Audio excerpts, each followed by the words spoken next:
నువ్వు ఈ ఊరు విడిచిపెట్టి వెళ్ళిపో అని చెప్తోంది. ఈ ఊరు విడిచిపెట్టేసి నువ్వు వెళ్ళిపో అని చెప్తోంది. ఎక్కడికి వెళ్ళాలో తెలీదు. మా అమ్మకు చెప్పి వెళ్తున్నాను తిరుపతికి అని చెప్పి, మా ఊరు కడప, బ్యాగ్ తీసుకుని బస్ స్టాండ్కి వచ్చాను. తిరుపతి టికెట్ కొనబోయి హైదరాబాద్ టికెట్ కొన్నాను. ఎందుకు కొన్నానో కూడా తెలియదు. హైదరాబాద్లో ఎవరున్నారో తెలియదు. తర్వాత ఏదో తెలుసుకున్నాం. ఈరోజు ఫోన్లు ఉండేవి, ఆ రోజుల్లో ఫోన్లు ఉండేవి కావు. హైదరాబాద్లో దిగిన తర్వాత ఫలానా చోట ఫలానా వాళ్ళు మా ఊరోళ్ళకి సంబంధించిన వాళ్ళు ఉన్నారని తెలుసుకుని ఆ రూమ్కి వెళ్ళి అక్కడ ఉండి చదువుకోవటం మొదలుపెట్టాను. తండ్రి లేకపోతే ఎలాంటి జీవితం ఉంటుందో చెప్తున్నాను మీకు. కానీ 5 రకాలైన క్వాలిటీస్ మీ ముందు ఉంచాను. ఆయన తండ్రిగాను, భర్తగాను, ప్రియుడిగాను, కాపరిగాను మరియు రాజుగాను మన మధ్యకు వచ్చాడు అని చెప్పాను. నా జీవితంలో తండ్రిగా వచ్చాడు. నా జీవితంలో దాదాపు 18-19 సంవత్సరాలున్న నేను, నూనూగు మీసాలు, లేత టీనేజ్ ప్రాయం, ఆ ప్రాయంలో ప్రభు నా దగ్గరికి వచ్చాడు. ప్రభు నాతో మాట్లాడాడు. నువ్వు ఈ లోకానికి వెలుగువు అని చెప్పాడు.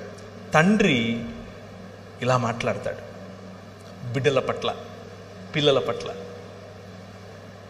ఏం చెప్తాడో తెలుసా? అరే నువ్వు అచ్చం నాలాగే ఉన్నావురా అంటాడు. అచ్చం మిమ్మలా ఉన్నావురా అంటాడు. అచ్చం మా నాన్నలాగా ఉన్నావురా అంటాడు. మన పరలోక తండ్రి కూడా అలాగే అంటున్నాడు. You are in the image of God. నువ్వు దేవుని స్వరూపం, నువ్వు దేవుని పోలిక. ఎందుకంటే ఆయన నీ కన్న తండ్రి. నీ పట్ల, నీ దగ్గరికి కన్న తండ్రి ఈ మాటలు తీసుకొని వస్తున్నాడు. నువ్వు మైకిల్ ద్వారా ఒకవేళ వింటూ ఉంటే, నా జీవితం లాంటిదే ఒకవేళ నీ జీవితం అయితే, ఈ ప్రాంగణంలో కూర్చున్నా పర్వాలేదు. తండ్రి ఎరుగనటువంటి జీవితం నీదైతే, రెబెలియస్గా నువ్వు తిరుగుతున్నావా? హద్దు ఆపు లేకుండా నువ్వు తిరుగుతున్నావా? నీ పర్సనల్, నీ వ్యక్తిగత జీవితంలో అందరి ముందు బాగున్నావు, ఎవ్రీథింగ్ ఈజ్ గ్రేట్, చాలా బాగుంది, సూపర్, నవ్వుంది మొహంలో. కానీ లోపల ఏదో తెలియని లావా ఉబుకుతోందా? లోపల ఏదో తెలియని ఒంటరితనం ఉందా? నన్ను కూడా ఇలా కౌగిలించుకుని ఒకరు ముద్దాడితే ఇంత బాగుంటుంది అన్న ఫీలింగ్లో నువ్వు ఉన్నావా? అమ్మాయిలైనా అబ్బాయిలైనా, మీ వయసు 50 అయినా 20 అయినా, అందరిలో ఉండే ఫీలింగ్ ఇది. తండ్రి, మా నాన్న కావాలి, మా నాన్న మాట్లాడితే ఎలా ఉంటుంది, మా నాన్న నన్ను టచ్ చేస్తే ఎంత బాగుండేది, మా నాన్న నన్ను కౌగిలించుకుంటే ఎలా బాగుండేది.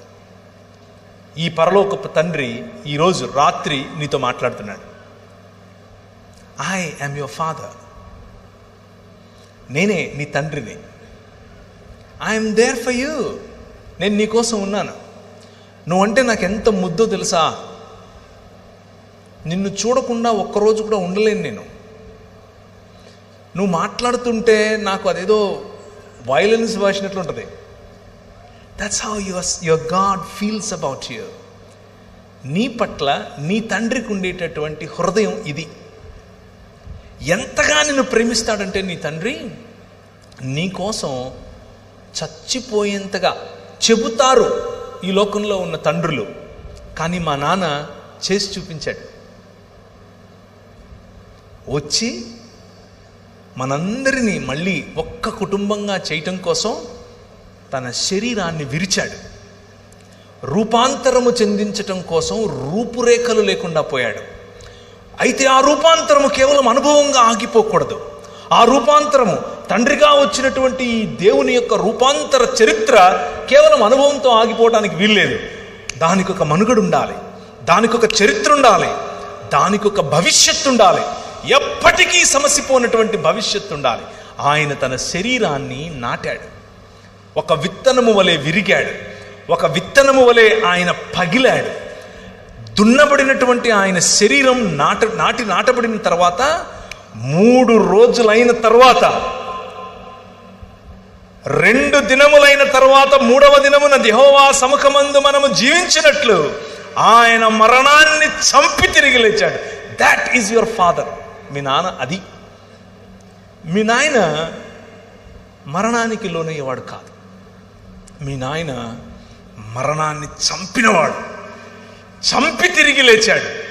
3 దినములైన తరువాత, హోషేయ గ్రంథం 6వ అధ్యాయం 2వ వచనం. హోషేయ గ్రంథం 6వ అధ్యాయం 2వ వచనం.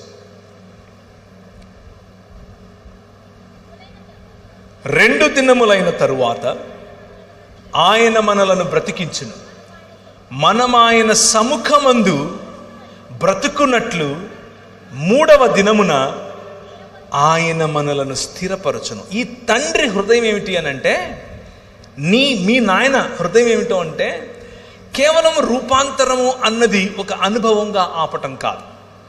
ఈ మరణాన్ని చంపి నూతన సృష్టిగా నిన్ను మలచటం.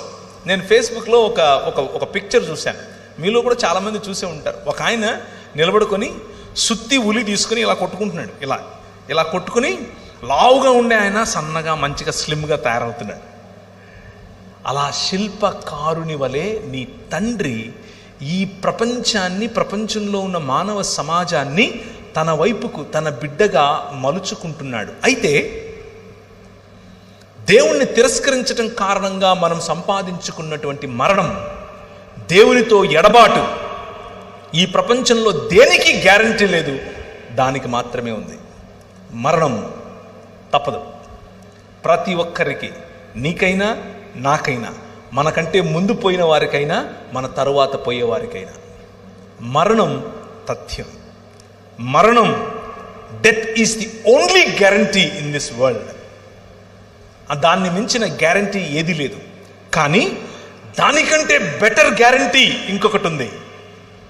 అదేమిటి అనంటే, మా నాయన తన శరీరాన్ని నాటి 3 దినములైన తర్వాత బయటకు తీసి అంటున్నాడు, మరణమా నీ ముల్లెక్కడా అని పిలుస్తున్నాడు. ఈ రాత్రి నేను మీకు ఇచ్చేటటువంటి వాగ్దానం, ఆయన చేస్తున్నటువంటి వాగ్దానం, ఈ నిబంధన యొక్క సారాంశం, 5 రకాలుగా నేను చేసిన నిబంధనల యొక్క సారాంశం ఏమిటో తెలుసా?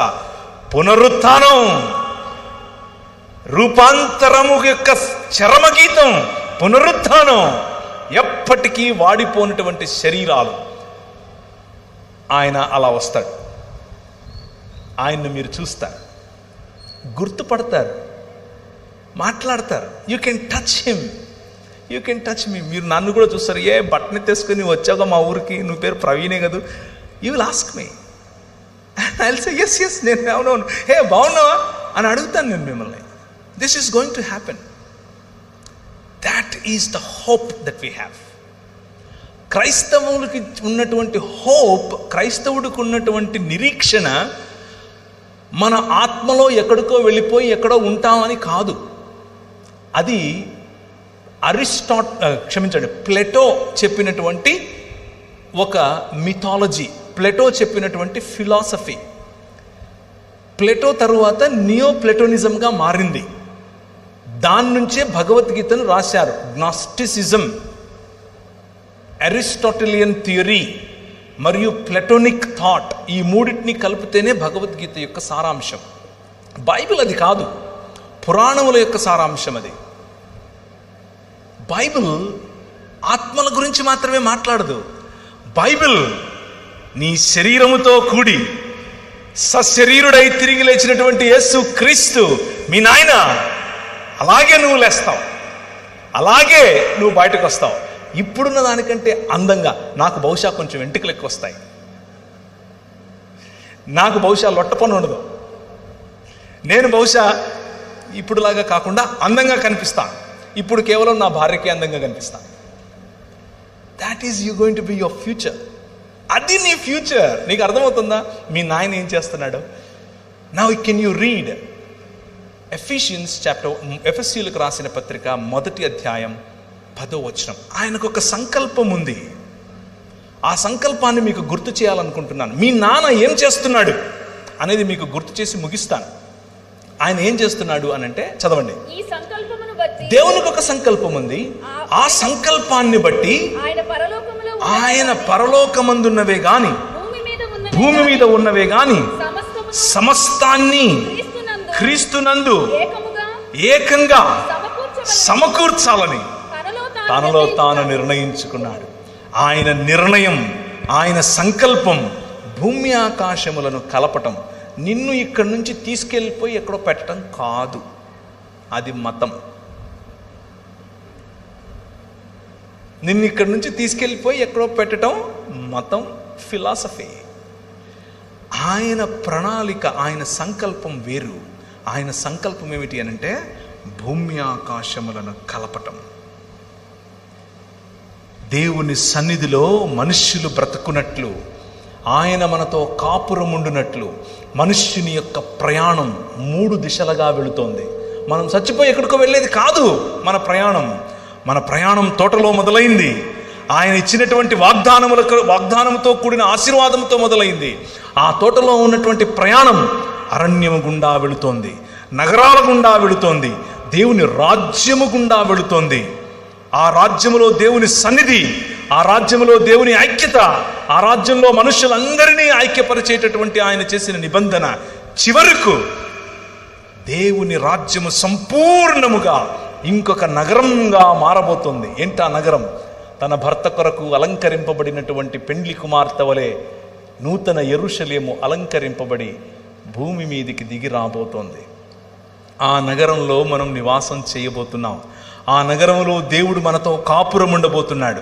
ఆయన సన్నిధిలో, ఆయన ముఖ కాంతిలో మనం ఉండబోతున్నాం. భూమి ఆకాశములు ఐక్యపరచబడి నూతన ఆకాశము నూతన భూమి అనేటటువంటి దేవుని నూతన సృష్టిలో మనం ఉండబోతున్నాం. ఇది మన ముందు నడిచిన వారు, మనకు వాక్యోపదేశం చేసిన వారు నేర్పినటువంటి సత్యం. అర్థమవుతుందా? The reality, the truth of Bible is God coming and dwelling with us. దేవుడు వచ్చి మన మధ్య నివాసం చేయటం, మనం ఇక్కడి నుంచి ఎక్కడికో వెళ్ళిపోవటం కాదు. దేవుడు వచ్చి మన మధ్య నివాసం చేస్తాడు. ఆ నూతన సృష్టిలో తండ్రి లేని నువ్వు తండ్రిని కనుగొంటావు. హల్లెలూయా. నాకు నిజమైన తండ్రి కనిపిస్తాడు. నా నిజమైన తండ్రి దగ్గరికి వెళ్ళి నేను హత్తుకుంటాను. ఆయన నా కన్నుల ప్రతి బాష్ప బిందువును తుడిచేస్తాడు. That is what your God is doing. That is what your father is doing. నీ తండ్రి చేసేటటువంటి పని అది. నీ తండ్రి నీకు ఇచ్చినటువంటి మాట నెరవేర్చుకునే తండ్రి.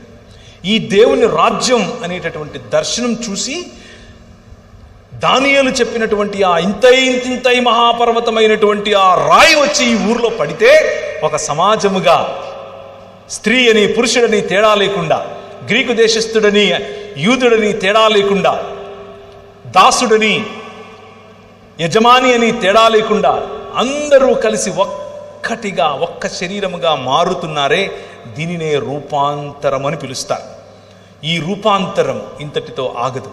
ఈ రూపాంతరం ఒక నూతన యెరూషలేము అనే పట్టణంలోనికి వెళ్ళిన తర్వాత ముగుస్తుంది. ఆ పట్టణంలోనికి మనం వెళ్ళబోతున్నాం. ఆ పట్టణంలో మనకంటే ముందు నిద్రించినటువంటి పరిశుద్ధులు కూడా ఉంటారు. మనకంటే ముందు నిద్రించినటువంటి, ఒకవేళ నీ భర్త నిద్రించి ఉంటే నువ్వు ఆయన చూస్తావు. ఒకవేళ నీ భార్య నిద్రించి ఉంటే నువ్వు ఆమెను చూస్తావు. బ్రతికి ఉన్న మనం వెళ్ళి వారిని స్వాగతించి తీసుకుని వస్తాం. రాజు, the king of this world వస్తాడు. ఆయన ఆల్రెడీ వచ్చేశాడు. తన రాజ్యాన్ని స్థాపించాడు. ఆ రాజ్యంలో భాగంగా నువ్వు ఉంటున్నావు. మళ్ళీ ఇంకొకసారి సంపూర్ణమైనటువంటి రూపాంతరము చెందిన తర్వాత, మెటమార్ఫోసిస్ కంప్లీట్ అయిపోయిన తర్వాత, నూతన సృష్టిగా మార్చబడిన తర్వాత ఆయన నీకు ఫలించే అధికారముతో కూడిన బాధ్యత, అభివృద్ధి చెందే అధికారముతో కూడిన బాధ్యత, విస్తరించే అధికారముతో కూడిన బాధ్యత, భూమిని నిండించే అధికారముతో కూడిన బాధ్యత, ఆయనతో కలిసి రాజ్యమేలే బాధ్యత నీకు ఇవ్వబోతున్నాడు. దాట్ ఈజ్ నిత్య నిబంధన. అదే నిత్య నిబంధన అంటే, అదే బెరిత్ ఒలాం అనంటే. మనలను దూరం చేస్తున్నటువంటి మరణం, మనిషికి దూరం చేస్తున్నటువంటి మరణం, మనిషిని కుటుంబానికి దూరం చేస్తున్నటువంటి మరణం, మనిషిని సంఘానికి దూరం చేస్తున్న మరణం, మనిషిని సమాజానికి దూరం చేస్తున్న మరణాన్ని ఆయన చంపేశాడు. తిరిగి పునరుత్థానము చెందినటువంటి మనుష్యులముగా మనం రాబోతున్నాం. పునరుత్థానం చెందినటువంటి కుటుంబాలుగా మనం కలవబోతున్నాం. పునరుత్థానం చెందినటువంటి సమాజములుగా మనం ఉండబోతున్నాం. పునరుత్థానము చెందినటువంటి సృష్టి. ఆ సృష్టిలో మనం ఏలికలుగా ఉండబోతున్నాం. ఇది స్పష్టమైనటువంటి సువార్త, ఏ అరమరకులు లేనటువంటి సువార్త. ద హోప్, యేసుక్రీస్తు ఇస్తున్నటువంటి నిరీక్షణ, యేసుక్రీస్తు మీ మనసుల్లో ఉంచుతున్నటువంటి నిరీక్షణ ఏమిటి అనంటే, నేను క్రీస్తును పోలినట్లుగా రూపాంతరము చెందిపోతాను. ఒకానొక రోజు క్రీస్తును పోలినట్లుగా రూపాంతరము చెందుతాను. సీతాకోక చిలుక ఒక కకూన్గా ఉండి మెల్లిమెల్లిగా అందమైనటువంటి సీతాకోక చిలుకగా తయారై బయటికి ఎలా వస్తుందో, ఇప్పుడు కకూన్గా ఉన్న నీవు, పాతి పెట్టబడిన నీవు, చచ్చిపోతున్న నీవు, చచ్చిపోయిన తరువాత అందమైన సీతాకోక చిలుక వలె పునరుత్థానము చెంది రాబోతున్నావు. 2 దినములైన తరువాత ఆయన మనలను బ్రతికించును. 3వ దినమున యెహోవా సముఖమందు మనము బ్రతుకున్నట్లు ఆయన మనలను స్థిరపరచును. ఆ 3వ దినము కోసమే మనం వేచి చూస్తున్నాం. ఆ 3వ దినమును మరణాన్ని చంపి తిరిగి లేచినటువంటి ప్రభు అయిన యేసుక్రీస్తు సూచనగా చూపించాడు. కానీ రాబోయేటటువంటి 3వ దినం ఒకటి ఉంది. ఆ 3వ దినములో నూతన ఆకాశము, నూతన భూమి, నూతన సృష్టిగా మనం ఉండబోతున్నాం. ఆ నూతన సృష్టిని అనుభవించటానికి ప్రభు అయిన యేసుక్రీస్తు మిమ్మల్ని పిలుస్తున్నాడు. తండ్రి, ఆయన భర్త కూడా. హృదయంలో ఉన్నటువంటి నీ బాధ ఆయనకు తెలుసు. ఆయన ప్రియుడు కూడా. నువ్వెవరికీ షేర్ చేసుకోలేని, ఎవరికీ పంచుకోలేనటువంటి నీ ఫెల్ట్ నీడ్స్, నీ హృదయాక్రందనలు, నీ ఒంటరితనం, నీ ఏడుపు అన్నీ తెలిసినటువంటి ప్రియుడు నీ ప్రియుడు. అంత మాత్రమే కాదు, ఆయన కాపరి. నిన్ను అనాథలుగా విడిచిపెట్టను, నేను మళ్ళీ నీ దగ్గరికి వస్తాను అని చెప్పి వెళ్ళినటువంటి కాపరి నీ కాపరి. ఈ కాపరి నీకు కావలసిందల్లా, కావలసిన పోషణంతా ఇవ్వగల కాపరి. చివరిగా ఈయన రాజు, ఈయన ప్రపంచములకు రాజు, ఈయన నీతికి రాజు, ఈయన మనుష్యత్వానికి రాజు, ఈయన నీతి న్యాయములు జరిగించే రాజు. భూమి ఆకాశములను తన చేతి చేత లేకపోతే తన మాట చేత సృజించినటువంటి రాజు, ప్రపంచములను ఏలే రాజు, భూమి ఆకాశములను ఐక్యపరిచే రాజు, మీ మనసులను నిర్మించే రాజు, మీ ఒంటరితనాన్ని చూసినటువంటి రాజు, ఆ ఒంటరితనంలో నేను ఉన్నాను, నేను నీ మాట విన్నాను అనే రాజు. ఒకానొకప్పుడు ఒంటరిగా ఉన్నటువంటి 5 మంది భర్తలున్న తర్వాత కూడా ఒంటరితనాన్ని అనుభవిస్తున్నటువంటి ఒక స్త్రీ ఒంటరిగా వచ్చి నీళ్లు చేదుకుంటుంది అని తెలుసుకున్నటువంటి నీ రాజు ఆమె దగ్గరికి వెళ్ళి కూర్చుని, అమ్మా నీళ్ళు ఇస్తావా అని అడుగుతాడు. ఈ రాజు కథ వేరు. This king is your king. రాజు లేని రాజ్యంగా మనం మారిపోతే రాజై వస్తున్నాడు. కాపరి లేని గొర్రెలుగా మనం ఉంటే కాపరై మన మధ్యకు వచ్చాడు. తండ్రి లేని కుటుంబముగా మనం ఉంటే తండ్రిగా తన హృదయాన్ని మనతో పంచుకుంటున్నాడు. ఎంత బాధపడుతున్నాను నేను నీ పట్ల అని చెబుతాడు. భర్త వదిలేసినటువంటి భార్యగా మనం ఉంటే భర్తై మన దగ్గరికి వస్తున్నాడు. నువ్వు విధవరాండ్రకు తోడుగా ఉండు అని చెప్పినటువంటి మన ప్రభువు యొక్క మాట. ఆయన మనల్ని ప్రేమించే ప్రియుడు. ఎంతగా ప్రేమిస్తాడంటే తన ప్రాణాన్ని సైతం ఇచ్చే ప్రియుడు. 5 రకాలైనటువంటి క్యారెక్టర్స్, 5 రకాలుగా ఆయన మనతో పెట్టుకున్నటువంటి సంబంధం. ఈ సంబంధం ఇంతకంటే పదిలమైన, ఇంతకంటే స్థిరమైన, ఇంతకంటే సంతోషాన్నిచ్చే సంబంధం నా జీవితంలో నేను వెతికే ప్రయత్నం చేస్తే కూడా దొరకలేదు. This is the ultimate relationship that you can have with anybody. ఎవరితోనూ, చివరికి నా భార్యతోనూ నాకు లేనటువంటి పారదర్శకమైనటువంటి సంబంధం దేవునితో సాధ్యం. ఆ రాజు, ఆ తండ్రి, ఆ ప్రియుడు, ఆ కాపరి, ఆ భర్త ఈరోజు నిన్ను పిలుస్తున్నాడు. ఈరోజు నిన్ను ఆహ్వానిస్తున్నాడు. నేను కట్టే రాజ్యంలో నువ్వు ఉన్నావా? కేవలం వచ్చిపోతున్నావా? నేను కట్టే రాజ్యంలో నా కుటుంబంలో భాగంగా నువ్వు కోరుకుంటున్నావా? ఇంకా వెనకే తిరుగుతున్నావా? నేను కట్టే రాజ్యానికి నువ్వు ఒక గుదిబండలా ఉంటున్నావా? లేక ఫ్రీడమ్, స్వాతంత్రం కోరుకుని ఈ ప్రపంచంలో మీ నాయన ప్రపంచం ఇది అని సీతాకోక చిలుక వలె ఎగిరే స్వాతంత్రంలో బ్రతుకుతున్నావా? ఈ రాత్రి పరిశుద్ధాత్మ దేవుడు నీతో మాట్లాడుతున్నాడు. If you are rebellious in your nature, తిరుగుబాటు నీ హృదయంలో ఉంటే ఎక్కడో నీ తండ్రి ప్రేమను నువ్వు కోరుకుంటున్నావేమో. నీకంతకు నువ్వు ఒక షెల్ నిర్మించుకొని ఎవరితో పంచుకోకుండా నువ్వు ఒంటరిగా బ్రతుకుతూ ఉన్నావా? ఆ షెల్ పగలగొట్టడానికి ప్రభువు సిద్ధంగా ఉన్నాడు, తడుతున్నాడు. దాన్ని పగలగొట్టి చూడు, నువ్వు సీతాకోక చిలుక అవుతావు. నీతో సంబంధం, నీతో ప్రేమగా మాట్లాడటానికి, నిన్ను ప్రోత్సహించటానికి, నీకు బలం ఇవ్వటానికి, నీకు ఆర్థికంగాను అలాగే అన్ని కోణాలలో నిన్ను బలపరచటానికి ఆయన సిద్ధం. అంత మాత్రమే కాదు, ఈ తండ్రి నీ హృదయాక్రందనను మాత్రమే కాదు, నీ శరీరంలో ఉన్న బలహీనతను కూడా చూస్తున్నాడు.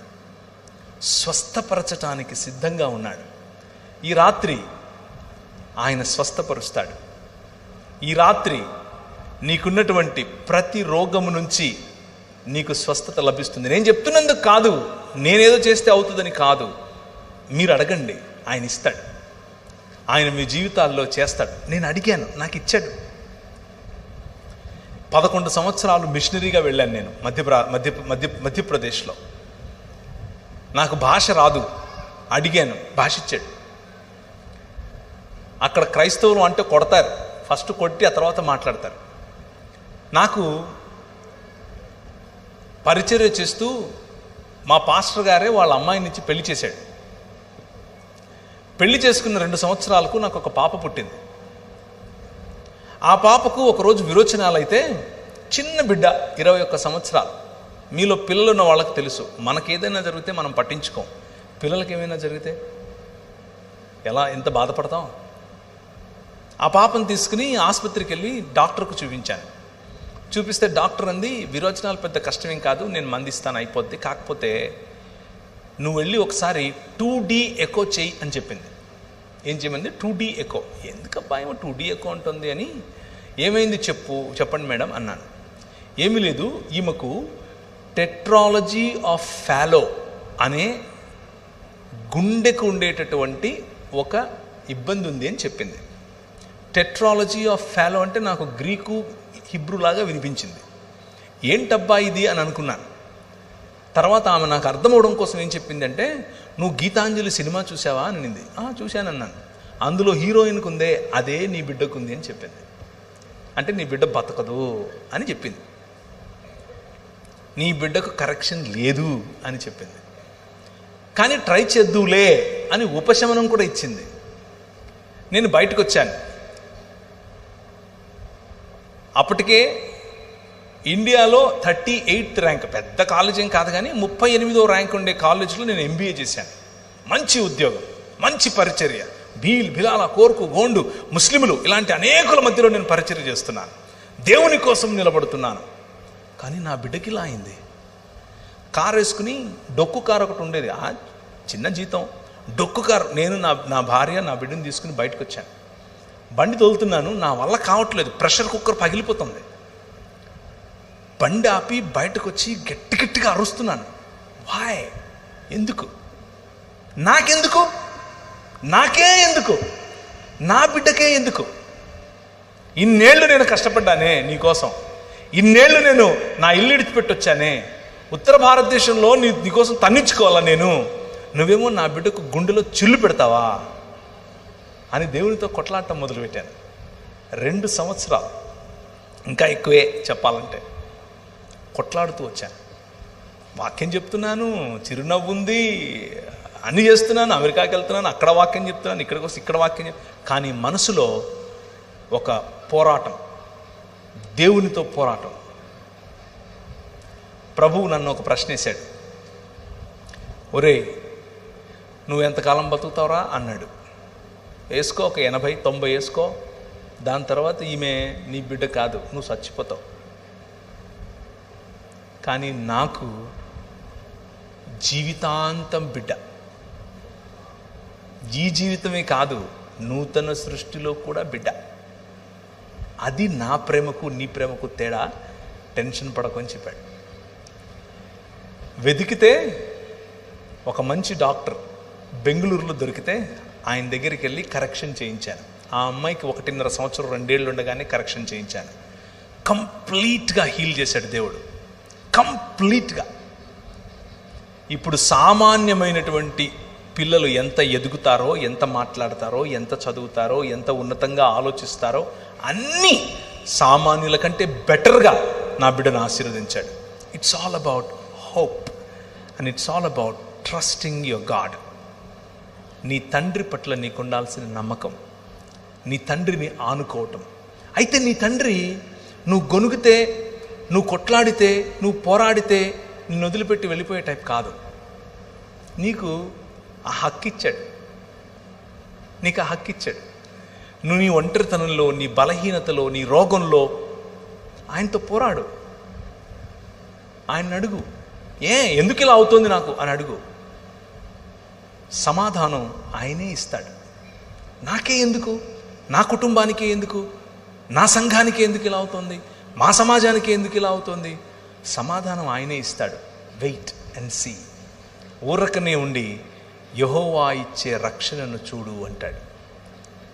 ఊరకనే జస్ట్ నిలబడి చూడంతే. నా పనులు, నా సంకల్పం, నా తీర్మానాలు, నేను చేసే పనులు నీకు అందవు. నీ ఆలోచన ఎక్కడ ఆగుతుందో దాని నుంచి ఒక 20 కిలోమీటర్ల తర్వాత నాది మొదలవుతుంది అంటాడు. నేను చూడలేదు నా భవిష్యత్తు ఇలా ఉంటుందని, కానీ ప్రభు చూశాడు. నా పోరాటంలో నాకు నేర్పిన పాఠాలు, నా పోరాటంలో నన్ను నిలబెట్టిన పద్ధతి, నా పోరాటంలో నన్ను ఆశీర్వదించిన విధానం ఇంత అంతా కాదు. ఎక్కడో మారుమూల గ్రామంలో ఏ నక్సలైట్గానో, రాడికల్గానో, రౌడీగానో బతకాల్సిన నన్ను ఆయన హెచ్చించాడు. ఆయన నిజంగానే లోకమునకు వెలుగు అని ఆయన చేసిన వాగ్దానముతో కూడిన ప్రమాణాన్ని నెరవేరుస్తున్నాడు. It is possible with you. నీ జీవితంలో కూడా అది సాధ్యం. ముఖ్యంగా యువకులు, మైకుల ద్వారా వింటూ ఉన్న, లైవ్ ద్వారా వింటూ ఉన్న యువకులకు, యువతులకు ఈ మాట చెప్తున్నాను. మీ లైఫ్లో ఇప్పుడు మీరున్నటువంటి స్టేజ్లో మీకు చాలా క్వశ్చన్స్ ఉంటాయి, మీకు చాలా ప్రశ్నలు ఉంటాయి, చాలా పోరాటం ఉంటుంది, కంపారిజన్ ఎక్కువ ఉంటుంది. పక్కనోళ్ళు కంపేర్ చేస్తారు, మిమ్మల్ని మీరు చేసుకుంటారు. అందంలో కంపారిజన్, చదువులో కంపారిజన్, ధనంలో కంపారిజన్, కులంలో కంపారిజన్, మతంలో కంపారిజన్, ప్రతి చోట్ల పోల్చుకోవటం ఎక్కువ. కానీ మీ నాన్న, మీరు ఎలాంటి పరిస్థితిలో ఉన్నా మిమ్మల్ని ప్రేమించే నాన్న. అయితే మీ నాన్న మిమ్మల్ని పిలుస్తున్నాడు. నీ యవ్వన ప్రాయంలో, నీ యువతలో, in your youthfulness, come to your father. నీ తండ్రి దగ్గరికి వచ్చి ఆయన కౌగిలిని ఒక్కసారి అనుభవించి చూడు. నీ జీవితం మారిపోతుంది. నా జీవితం మారింది. నా జీవితం భేషుగ్గా మారింది. పెంట కుప్పల మీద పడి ఉండేవాడిని. భయంకరంగా నేను మాదక ద్రవ్యాలకు అలవాటు పడిపోయి ఉన్నవాడిని. నా జీవితాన్ని మార్చాడు. నీ జీవితాన్ని మారుస్తాడు. అండ్ టుడే, ఈరోజు, ఒకానొకప్పుడు నేను బ్రతికే గనక బ్రతికునుంటే మా ఇంట్లో వాళ్ళు నన్ను చూసి అసహ్యించుకునేవారు. ఈరోజు గర్వపడక్కర్లేదు, కనీసం అసహ్యించుకోరు.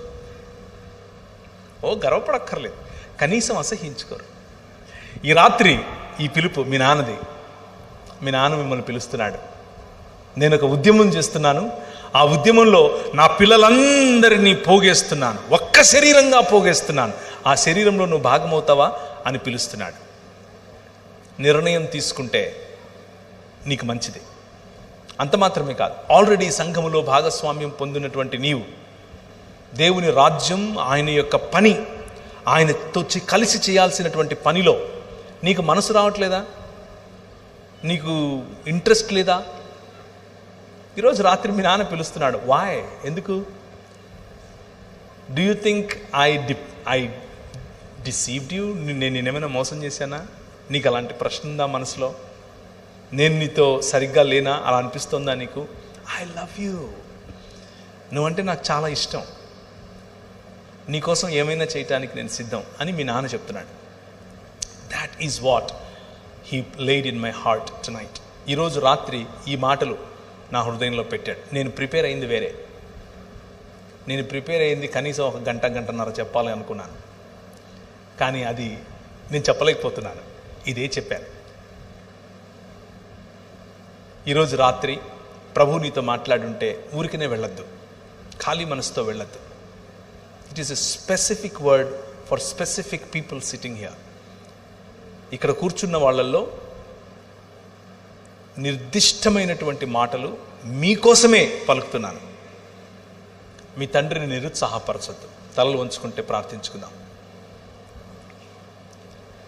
ప్రభు ఈరోజు రాత్రి చాలా సరళంగా 5 రకాలైనటువంటి ఆశీర్వాదముతో కూడినటువంటి ఆజ్ఞలను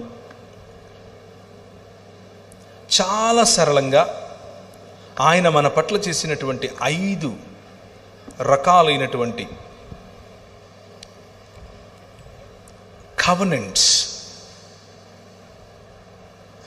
నిబంధనలను, అలాగే 5 రకాలుగా ఆయన మనతో సంబంధం ఎలా కలిగి ఉన్నాడు అన్న విషయాన్ని మనం చూసాం.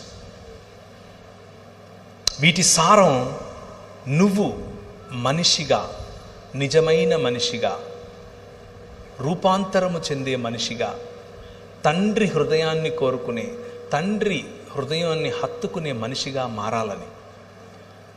అది న్యాయమును, కనికరమును, దీన మనస్సును కలిగి ఉండటం ద్వారా మాత్రమే సాధ్యం అని చెప్పాడు. అన్నిటినీ మించి నీ తండ్రి నీ పట్ల కలిగి ఉన్నటువంటి హృదయాన్ని ఆయన నీ ముందు ఉంచాడు.